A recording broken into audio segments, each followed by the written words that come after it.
Order! Order! You are an incorrigible delinquent at times. Behave yourself, man! The car maker Nissan has confirmed that it's scrapping plans to manufacture its X-Trail 4x4 in Sunderland, reversing a decision announced 2 years ago.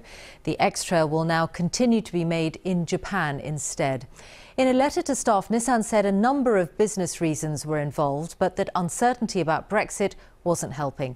The government's business secretary says it's a blow to the car industry and to the region. Our business correspondent Rob Young reports. The Nissan X-Trail. It will now not roll off the production line in Sunderland. Britain's biggest car factory had been due to start making the diesel 4x4 soon. It had been persuaded to build it here after receiving reassurances from the government over Brexit back in 2016. But Nissan has today confirmed it's cancelling that planned investment. At a time when we're looking to future investment, a bit of prosperity and good news for the sector, it's come at a real bad time. The X-Trail will instead be built in Nissan's home country, Japan.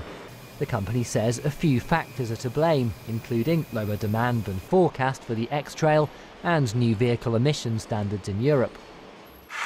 Sales of diesel vehicles in the EU fell last year by 17%. Sales of the X-Trail were also down sharply, falling by 24% in Europe. As Nissan exports 80% of its UK output, what happens abroad affects Sunderland. As well as the commercial factors that have led to this decision, Nissan has also said the continued uncertainty about the UK's future relationship with the European Union is not helping it plan for the future. Big businesses tend to stay out of politics, so the company's choice to highlight Brexit means it's clearly a concern in the minds of executives. The car industry has long been worried about potential changes to trading rules after the UK leaves the EU. Well, it's devastating news for our city and the region. Any loss of future production at the plant makes it less stable. But I can't say I'm not surprised. You know, the uncertainty around Brexit is always a factor now in any decisions made in manufacturing. After reassuring Nissan in 2016, ministers hailed the company's original decision. Today, there's disappointment. It's a significant blow because this was a piece of really good news, an expansion of over 700 jobs in what is one of our most successful plants. So I've worked hard, the workforce has worked hard to secure it, and it's a big blow to car making, to Sunderland, and to all of us to have lost it. It's thought a few hundred jobs were due to be created to build the X-Trail. They'll not now materialise. But Nissan is still investing in a new Duke model and its next generation Qashqai, and says Sunderland's workers have the full confidence of the company. Rob Young, BBC News. The Prime Minister said today she's determined to end the Brexit uncertainty, promising to return to Brussels with new ideas and to make sure that the UK leaves the European Union as scheduled on March the 29th. The backstop guarantee to keep the Irish border open will be central to any fresh talks in Brussels after MPs voted last week to seek alternative arrangements. Here's our political correspondent Chris Mason.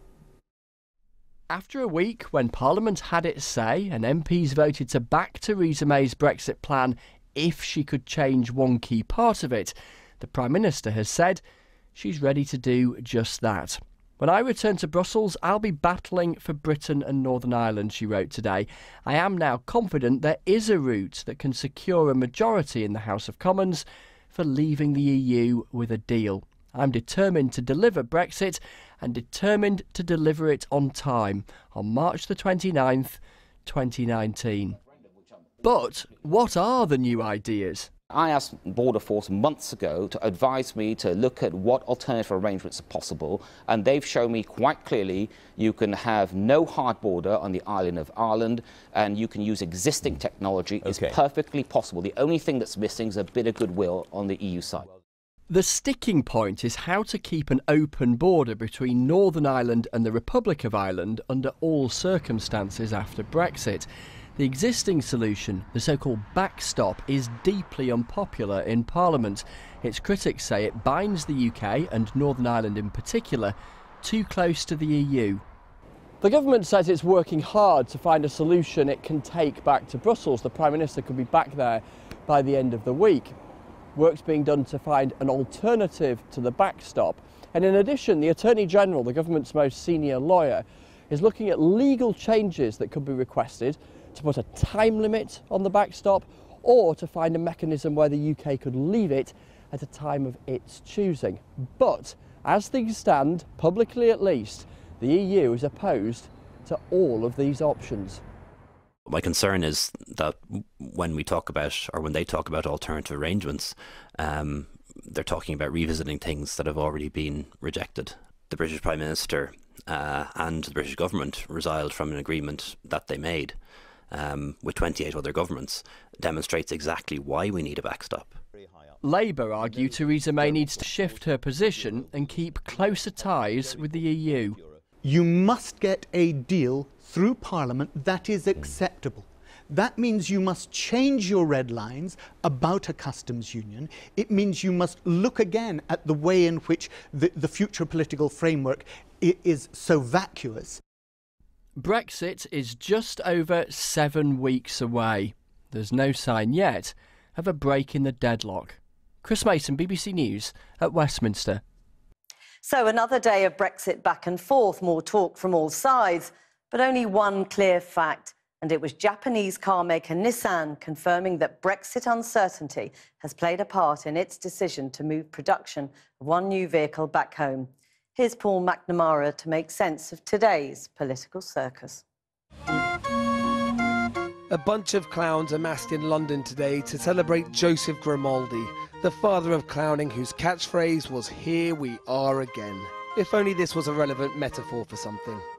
How do you feel about being likened to politicians? So unfair. It's so unfair. We're much more intelligent than they are. What's the impact of Brexit on you guys at the moment?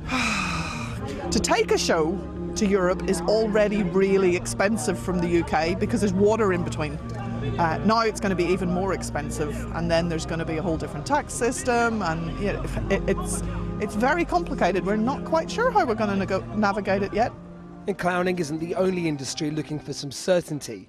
Theresa May says she's going to battle for more of that and some new concessions in Europe this week. But while she's still waiting to pull a rabbit out of the hat, one big manufacturer has said they can wait no more. Nissan today confirmed that a new model originally planned to be built at its Sunderland plant will instead be made in Japan. The decision is about more than just Brexit, say Nissan, but it is a factor. The business secretary says this is a reason to strike a deal as soon as possible rather than delaying Brexit. This would have been over 700 new jobs, and I share the frustration that everyone feels that these now won't be coming. They want us to resolve our relationship with Europe. They talked in their statement about uncertainty. Uncertainty is not solved by a delay. Uncertainty is solved by agreeing a deal. That's what we must do. For now then, uncertainty prevails.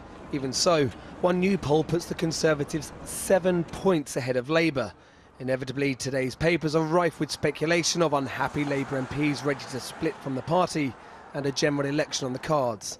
Nothing to worry about, says the Shadow International Trade Secretary. Mr Gardner, is your party on the verge of a split?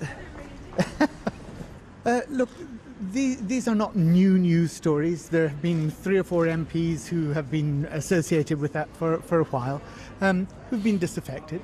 But if you look at where the party is now, I think you just have to look at our party conference. It was incredibly solid. We started off with very different views. But you've got MPs that are about to split. One poll's got you down by 7 points. You're in a complete mess, aren't you? It's 6, isn't it? And actually, if you look at the poll of polls, it's just level pegging all the way through. Plans have also apparently been drawn up for the Queen to be evacuated in the event of riots triggered by no-deal Brexit, according to the Sunday Times. And that's the same royal family that stayed put in the palace during the Blitz, note critics. Yet more Project Fear, they say. A sentiment at least one of our amassed clowns agrees with. I don't want any messing about. If it means no deal, fine.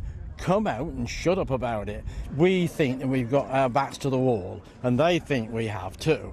And I don't think so. I think we can survive. Faith like that, no deal may be what the Prime Minister needs if she can't win any more concessions this week for the UK's fast approaching departure. Paul McNamara with that report. Well, I'm joined now by former Labour Cabinet Minister Lord Adonis, who started his political career with Labour's previous breakaway party, the SDP. He's now a leading figure in the People's Vote campaign. Thanks very much for coming in. There's talk of all sorts of things, but not really any more talk of a second referendum. That's out of the water now, isn't it? Well, at the moment, politics is becalmed because we're waiting to see what happens when Theresa May puts her deal before the House of Commons a second time.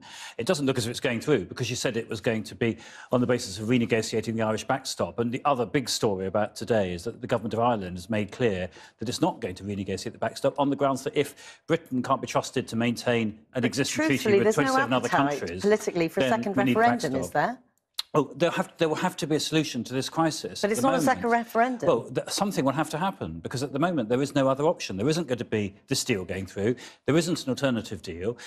We've heard the story from Nissan today. There's huge concern about what's going to happen in terms of a cliff edge if there's a no-deal Brexit in just 7 weeks' time. So we'll probably have to extend the negotiating period, and after that there'll need to be a resolution. Last week, an amendment calling for a people's vote had to be ditched in the run-up because there wasn't enough support for it. An amendment to give MPs more control of Brexit couldn't even get enough backing. So the idea of a second referendum really is just a fantasy now. At the moment, the crucial thing is what happens to Theresa May's deal and whether we crash out in 7 weeks' time with no deal. Now, the other decision the House of Commons took last week was that to vote against no deal. Now, the only way of ensuring there is no deal, given that Theresa May's deal doesn't have a majority, is to extend beyond March the 28th. Once we've extended beyond it, there are only two ways of resolving this crisis. One is a people's vote, which I support with the option to stay in the EU, or the other is a completely different treaty, but no one has the faintest idea what that would be. How big a risk do you think it is that Theresa May's offer of financial support for Labour MPs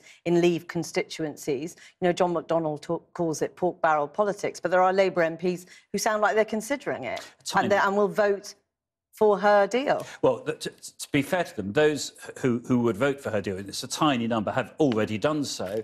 I know of no Labour MPs who are prepared to be bribed to vote for her deal. And the stories you had today about a new party, as you said, I was in the SDP, which was the breakaway from Labour in the 1980s. It didn't work. With our electoral system, first past the post, it's very hard to get a new party going. So my view of the situation at the moment is that Labour will stay together unless Brexit happens. But if Brexit happens, I suspect both the Labour and the Conservative I just wonder, the speculation is rife that your fellow People's Vote colleagues, Chuka Umunna, Luciana Berger, Angela Smith, Chris Leslie, have they spoken to you about it? No.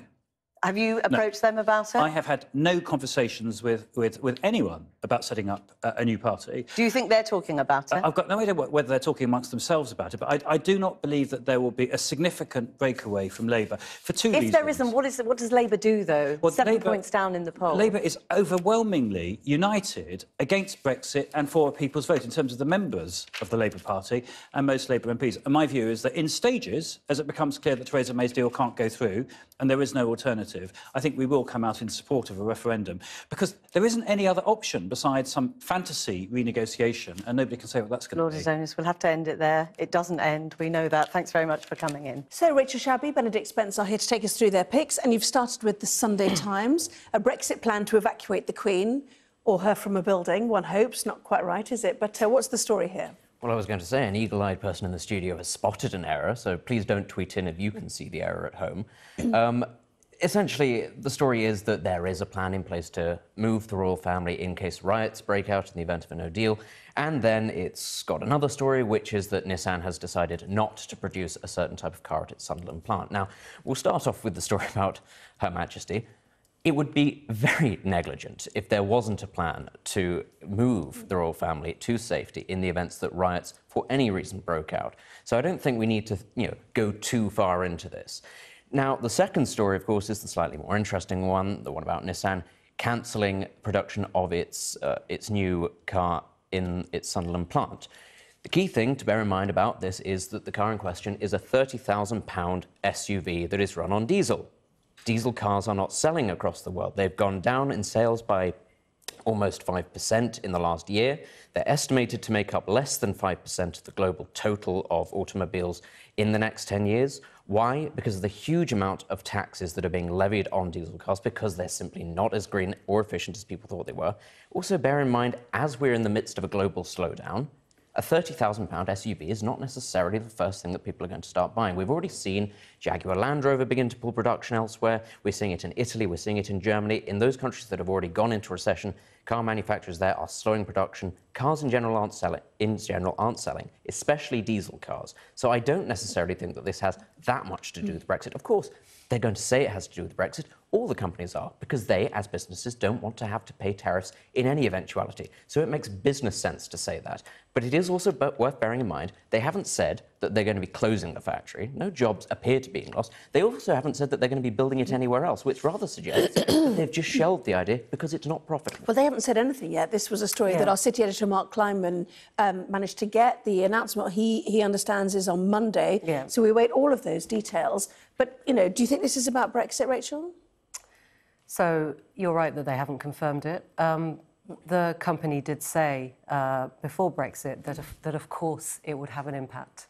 That, you know, this is a company that is based in Sunderland. Nissan is based in Sunderland because the UK is a gateway to the EU, which is a huge market for its cars, 2,000 of which are made every day in Sunderland, which incredible amount of cars. Just under 6,000 people are employed there. Now, you know, it's interesting to me the contortions people make to make it seem as though none of this is to do with Brexit. OK, you're right. This is not to do with Brexit. Jaguar and Ford leaving is not to do with Brexit. Sony, Dixon's, Bentley, Airbus, Panasonic, another list of companies that I could mention. Nothing to do with Brexit. It's just a weird coincidence. And, you know, I've run out of things to say about this because obviously it doesn't make any difference. People who want to leave still want to leave, and people who campaigned for it insist that it is completely irrelevant. So all I can say is that I feel bad for people in Sunderland, for the, you know, 6,700 people who work at that plant and who are now dealing with uncertainty. I'm sorry about that. I feel bad about it. Well, I feel bad that you think that there's some sort of mystery around this. As I've explained, the product isn't sellable, it's not profitable, so they're not going to make it. They haven't said that they're closing the factory. You're right. It's they're just not the going to stop coincidence making any that of these other businesses are cars. leaving the Well, UK. no, it isn't a coincidence, Really because actually it's not a coincidence to do with the manufacture of diesel cars, because nobody's buying diesel cars, regardless of Brexit. It's not happening anywhere You're else. right. None of this has anything to do with Brexit. Meanwhile, whether this is a blow to Number 10 or not, we will wait to see. They are, the Daily Mail tells us, or the Mail on Sunday tells us, apologies, preparing for an election and, in fact, have penciled in June the 6th. Yes, throwing papers at you. June the 6th, then. Yes, I mean, the timeline for me doesn't make a great deal of sense there, because June the 6th is, of course, after we're supposed to have left the European Union. So what is that? Is that because they're anticipating some sort of extension to the process, because they don't have the numbers to get the deal through the Commons at the moment? Possibly. I can't imagine it's because they think they're going to get a fantastic deal, or that in the event of a hard Brexit, people are going to be really keen to vote for them. So that's what I imagine is probably on the cards there, is that they think that they're going to have to try to extend Article 50, and then when it is clear that they can't get whatever deal Theresa May comes back with through the Commons as last time, they will then go to the country and say, look, it is either this or hard Brexit. You have to vote for us. I don't think it'll work, because I just don't think people trust the Conservatives. I think they've possibly fallen for a lot of the polling that we are seeing at the moment, which puts them on quite a large lead ahead of Labour, as they did last time, and look what happened. So, you know, we wait and see. That's what I expect is going to happen. I could be wrong. This article suggests that Number 10 strategists have discussed a scenario under which the Prime Minister would delay the Article 50 agreement, as you said, and they would delay it beyond the end of March with the common support for her deal in April, and then go to the country in the following weeks on the back of her success. So it's slightly different from what you said. Yeah, absolutely. So they think that they can, you know, electorally gain from what they're describing as a Brexit honeymoon. So once she gets the deal, everybody will think she's amazing, and then we'll vote her in again for another 5 years. And in fairness, you know, she was asked, I think, a couple of weeks ago whether there should be another general election. She said no. And then at that point, everyone said, oh, well, we're having one then, because of, you know, 2017, when she kept saying, no, we're not having one, we're not having one, then we had one. So, you know, it's hard to say what really is going on. But this is coming as the you know, the Tory party is reported to have moved on to this kind of war footing. It's block booking, printing plants and hiking its spend on advertising.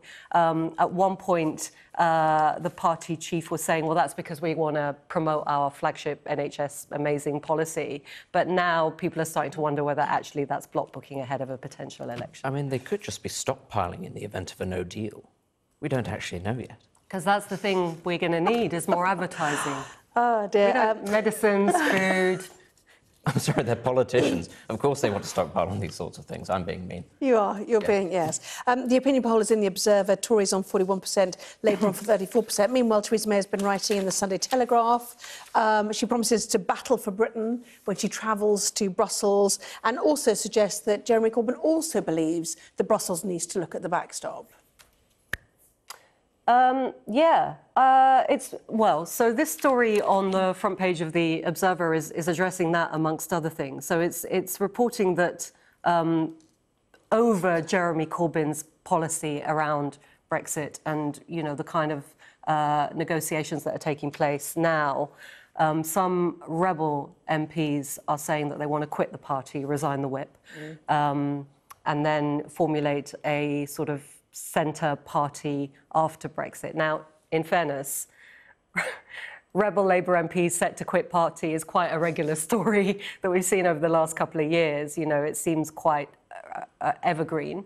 But there is a wider story reported here in The Observer, which is to do with growing discontent amongst the membership and amongst the grassroots and amongst the Labour movement. And that's to do with the perception that the leadership is not in alignment with the membership. And don't forget, you know, Jeremy Corbyn, one of his big calling cards is that he is in alignment with the membership, that he does want to listen, that he does want people to participate, and that the party is the democratic. So are there two issues then, therefore, for him? One is, does he actually support a second referendum or a people's vote? And the other one is, if there was a general election called, we've already seen the Mail article, would they go into that being a party of Brexit?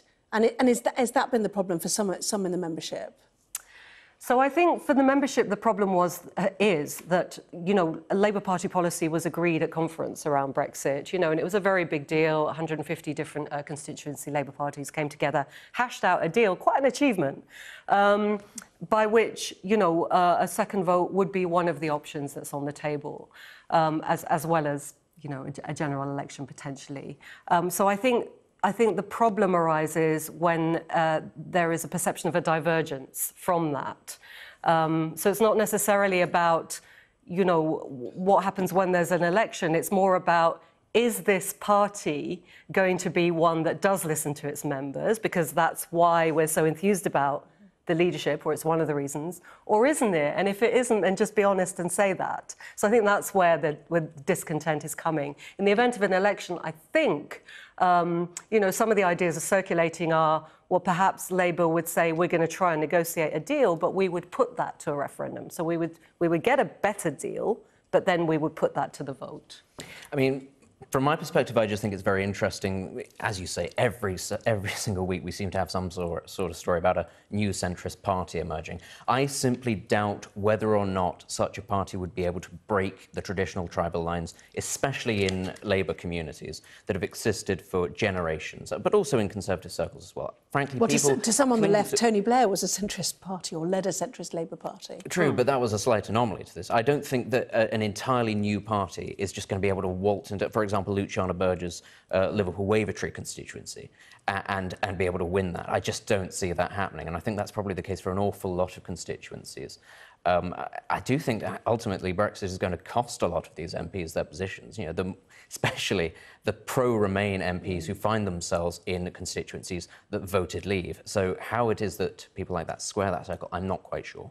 OK, it's fascinating, isn't it? What's going to happen to politics? It, you know, is thrown up, it lands, we'll see where.